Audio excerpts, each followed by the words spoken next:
Welcome to the non-motorized watercraft inspection and training video. I'm a Tahoe keeper. I clean, drain, and dry my boat and gear after every use. A little extra time helps to protect my equipment and my passion. It's become a habit, like my paddling. By watching this video and taking a short quiz that follows, you are doing your part to help stop aquatic invaders from entering Tahoe's pristine waters. You'll also become a registered Tahoe keeper, a paddler who is trained and qualified to inspect and decontaminate their boat and gear. Aquatic invasive species, or AIS for short, pose a serious threat to the recreational and natural resources of the Tahoe area. These invaders spread through the transport of water and debris that can collect in cockpits and hatches, cling to outer hulls, rudders, and paddles, and even hide out on your gear. Just why are aquatic invasive species a problem? Some aquatic plants like Eurasian water milfoil and curly-leaf pondweed produce thick mats in nearshore areas, altering ecosystems and hindering recreation. Others, like New Zealand mud snail, reproduce quickly and negatively impact native fish and the environment. Zebra and quagga mussels cause damage to piers, boats, and water intakes, and upset natural food webs by consuming large quantities of phytoplankton that other species need to survive. Well, inspections are needed in Lake Tahoe because we have this westward expansion of invasive species across the nation. So do you have any idea what we're doing the inspection for? For mussels? For mussels, zebra mussels, quagga mussels. This shopping cart was dropped into Lake Mead for about 5 months. If we were to have zebra mussels and quagga mussels into Lake Tahoe, what we would all see in a very short period of time is multifold effects. Anybody who recreates on the lake in any way would be affected. You can be growing them inside your boat and not even be able to see them, not even know that you have them. To prevent the spread of aquatic invasive species, follow these simple steps every time you haul out. Clean, drain, dry, dispose. Clean kayaks, canoes, paddleboards, and inflatable watercraft by inspecting your boat thoroughly and removing all dirt, plant, and other material from rudders, hull, cockpit, and gear. Wash with pressurized hot water if available, particularly when leaving an infested water body. Drain the water from your hatches, cockpits, boards, and gear on land before you leave the immediate area. Open all hatches or plugs, turn the boat upside down, and rest on an open hatch to incline the watercraft and drain it. Dry your kayak, canoe, and gear and store them in a dry place where aquatic invaders cannot survive. Inspect your watercraft and gear carefully for moisture before launching.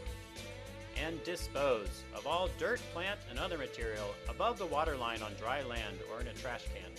Be aware of storm drains and gutters that may flow to streams and lakes. Adding clean, drain, and dry habits to every haul out will take just a few extra minutes and can make all the difference in protecting your recreational experience. You should decontaminate your watercraft after every use, or if you found contaminants during your inspection prior to launching. Remember the golden rule: clean, drain, dry, and dispose every time. After decontamination, keep your vessel clean, drained, and dry for at least 5 days before your next launch. This is especially important when moving between water bodies. Above all, take special care if you launch in a mussel or mud snail infested area. If the vessel was used in contaminated areas, it should be decontaminated using hot water or a cleaning solution. Decontaminations are provided free of charge at our roadside inspection and decontamination stations, listed on this website for your convenience. In addition, watercraft inspectors like me will be cruising the shores of Tahoe to offer inspections and to encourage participation in the Tahoe Keepers Stewardship Program. You can see us wearing our signature red shirts and straw hats. As a Tahoe keeper who has obtained this training, we thank you for being our water stewards and for educating other boaters about the threat of aquatic invaders. Remember, it's illegal to transport AIS into Tahoe waters, and violators could face serious fines. That's because getting rid of AIS after they're introduced is extremely costly and in many cases impossible. Simply keeping up with the problem at Lake Mead cost their community $20 million a year. Annually, we inspect approximately 10,000 boats. Each year, we intercept dozens of boats with invasive species, quagga and zebra mussel on them. Problem with those quagga mussels and zebra mussels is that they can live for so long out of water. Up here in Tahoe, they say about 30 days. Take a look here in the storage locker. A boat inspection consists of an inspector looking to see that a boat is clean, drain, and dry. This being the lowest part of your boat, there's a much larger quantity of water in there. We ask you where you're coming from, where you've been, how long you've been out of water, how you store your boat. When we put all these things together, we'll look in the bilge, in the storage lockers, on the outside of your boat, on your outdrive, on your hull, on your trailer. Make sure that you're not carrying anything like debris, dirt, dirty water, any moisture at all. Open up your bilge container, your engine compartment, your storage lockers, and let the sun and the air get inside those. Without the boat inspection program, Tahoe would be at risk to all sorts of invasive species. A lot of things can happen that would negatively impact our ecosystem and our environment and our local economy as well. Everything's at stake. It only takes one infected boat to put Lake Tahoe in jeopardy. Invasive species currently found in Lake Tahoe include Asian clams, Eurasian water milfoil, curly-leaf pondweed, and warm water fish.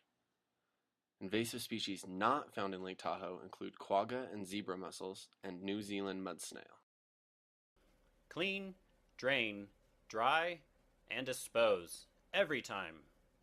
Thank you for doing your part to keep Tahoe's pristine lakes and rivers free of aquatic invaders, and thank you for becoming a Tahoe keeper.